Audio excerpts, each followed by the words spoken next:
Hello बच्चों, आज हम कक्षा 9 विषय गणित की वर्कशीट नंबर 25 करेंगे, जिसकी तिथि है 31 अगस्त 2020। ठीक है। इस वर्कशीट में हम क्या समझेंगे आज? त्रिभुज की माध्यिकाएं और शीर्षलंब, मतलब एक ट्रायंगल में एल्टीट्यूड और मीडियन क्या होते हैं वो हम समझेंगे। ठीक है, तो पहले हम समझते हैं माध्यिकाएं क्या होती है। देखो, आपके पास यहाँ एक त्रिभुज दे रखा है, ठीक है ना। पहले हम इसकी जो ये है परिभाषा, इसको पढ़ लेते हैं।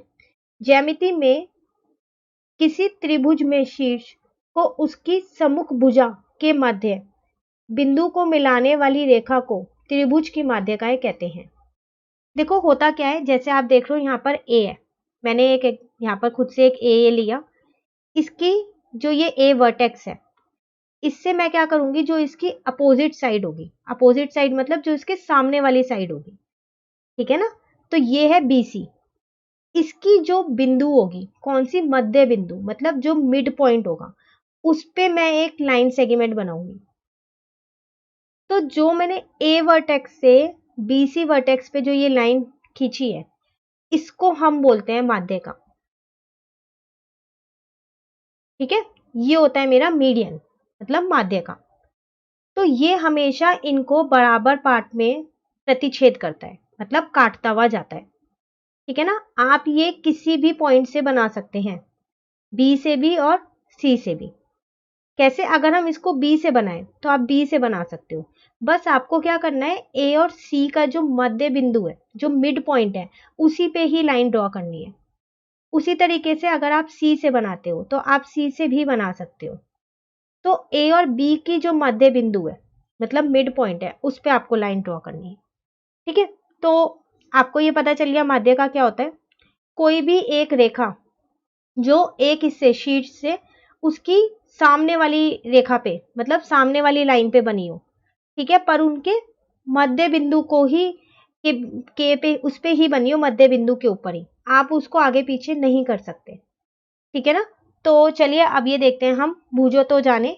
इसमें हमारे को 3 प्रश्न दे रखे हैं। पहला प्रश्न है आपके पास, पता कीजिए कि त्रिभुज की माध्यिकाएं सदैव त्रिभुज के अंदर होती हैं या बाहर होती है। कह रहा है जो आपने ये माध्यिकाएं बनाई हैं, ये त्रिभुज के अंदर होती हैं या बाहर होती हैं। तो आप देखो, अगर अपने इस फिगर में देखो तो मैंने तीनों जो माध्यिकाएं बनाई हैं, ये तीनों त्रिभुज के अंदर ही बनाई है, बाहर नहीं बनाई है। तो ये कहाँ पर होती हैं? अंदर होती है, बाहर नहीं होती। तो आप लिख दोगे अंदर होती है।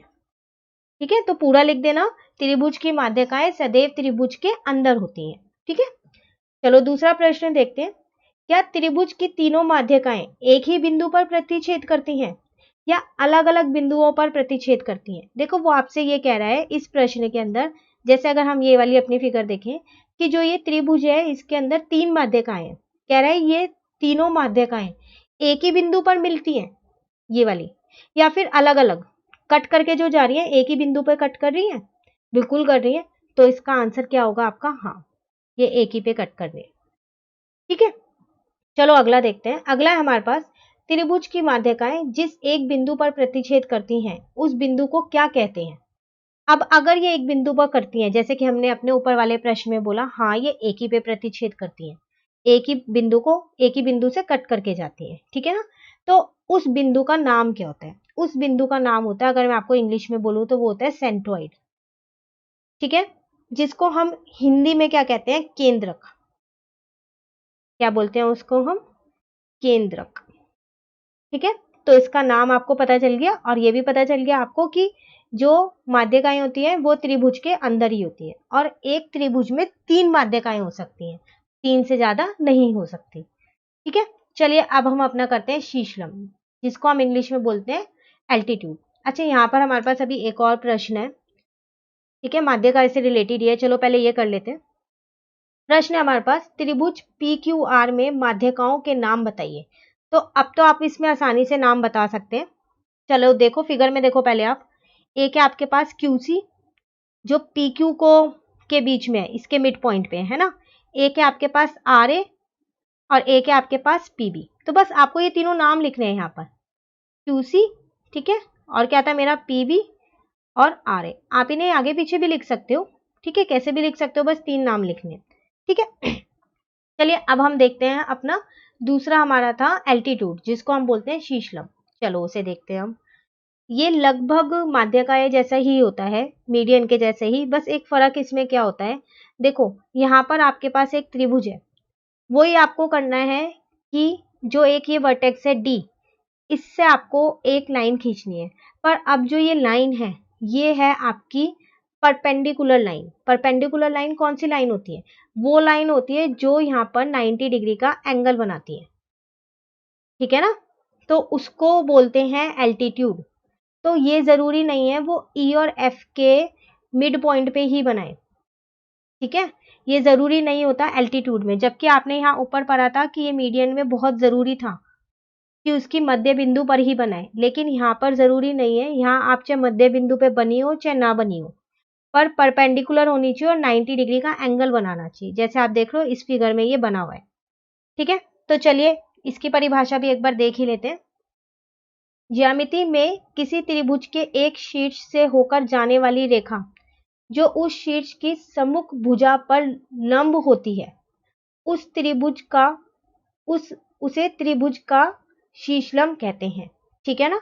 तो वही लिखा है कि अगर एक पॉइंट से हम उसके सामने वाली साइड पर, सामने वाली साइड हमारी ई एफ है, इस पर एक लाइन डालें जो परपेंडिकुलर हो, ठीक है ना, और 90 डिग्री का एंगल बनाए, तो हम उसको क्या बोलते हैं? एल्टीट्यूड बोलते हैं, या फिर ये कहें हम उसको शीर्षलंब बोलते हैं, ठीक है। सेम ऐसे ही आप यहाँ ई से भी बना सकते हो। तो देखो अगर आप ई से बनाओगे तो यहाँ 90 डिग्री है। उसी तरीके से आप यहाँ एफ से भी बना सकते हो। ये जरूरी नहीं है कि ये इसके मिड पॉइंट से ही जाए, मिड पॉइंट से जा भी सकती है और नहीं भी जा सकती, ठीक है। तो चलिए अब हम देखते हैं, बूझो तो जानो हमसे क्या पूछ रहा है ये। पहला प्रश्न है, एक त्रिभुज में अधिकतम कितनी शीर्षलंबों की रचना कर सकते हैं? मतलब एक त्रिभुज में हम कितनी शीर्षलंब बना सकते हैं, कितने एल्टीट्यूड बना सकते हैं? तो हम एक त्रिभुज में 3 बना सकते हैं। तो हमारा आंसर आ गया यहाँ पर 3, ठीक है। अगला देखते हैं, त्रिभुज के तीनों शीर्षलंब जिस एक बिंदु पर प्रतिच्छेद करते हैं उस बिंदु को क्या कहते हैं? कह रहा है जो ये 3 शीर्षलंब आपने बनाए, ठीक है ना, ये यहाँ आके मिल रहे हैं, इस बिंदु को आप क्या कहते हो? तो इस बिंदु को हम बोलते हैं ऑर्थो सेंटर, ऑर्थो सेंटर, ठीक है। तो चलिए अब हम यहाँ देखते हैं, अब आप प्रयास कीजिए में। प्रश्न है हमारे पास, त्रिभुज PQR में शीर्षलंबों के नाम बताइए। आपको क्या करना है, तीनों आपको दिख रही है यहाँ पर कौन कौन सी है? एक है हमारे पास QC, AR और PB। फिगर में अगर आप देखो तो यही 3 है, तो तीनों के नाम हम लिख देते हैं, QC, AR और एक है हमारे पास PB। तो आप देखो ये दोनों फिगर सेम है, मीडियन वाली जो हमने की थी, माध्यिकाओं वाली और शीर्षलंब वाली सेम है।